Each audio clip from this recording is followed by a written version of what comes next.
ॐ सोमनाथाय नमः। ॐ मल्लिकार्जुनाय नमः। ॐ महाकालेश्वराय नमः। ॐ ओंकारेश्वराय नमः। ॐ वैद्यनाथाय नमः। ॐ भीमशङ्कराय नमः। ॐ रामेश्वराय नमः। ॐ नागेश्वराय नमः।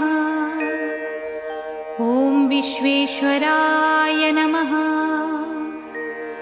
ॐ त्र्यम्बकेश्वराय नमः।